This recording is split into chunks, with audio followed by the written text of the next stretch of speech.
بسم اللہ الرحمن الرحیم۔ کتاب الحج، میقات، احرام، تلبیہ، مواقیت۔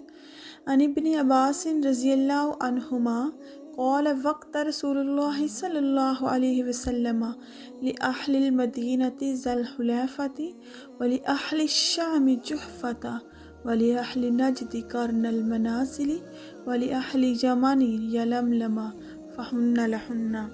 حضرت عبداللہ بن عباس رضی اللہ تعالیٰ عنہ سے روایت ہے کہ رسول اللہ صلی اللہ علیہ وآلہ وسلم نے ذوالحلیفہ کو اہل مدینہ کا میقات مقرر کیا، اور جحفہ کو اہل شام کا، اور قرن المنازل کو اہل نجد کا، اور یلملم کو اہل یمن کا۔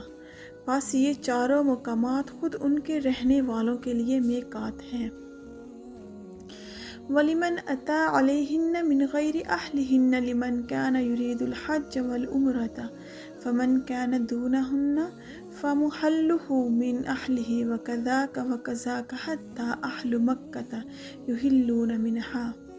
اور ان سے لوگوں کے لیے جو دوسرے علاقوں سے ان مقامات پر آتے ہوئے آئیں جن کا ارادہ حج یا عمرہ کا ہو، بس جو لوگ ان مقامات یعنی مکہ معظمہ کی طرف رہنے والے ہوں تو وہ اپنے گھر ہی سے احرام باندھیں گے، اور یہ قاعدہ اسی طرح چلے گا یہاں تک کہ خاص مکہ کے رہنے والے مکہ ہی سے احرام باندھیں گے۔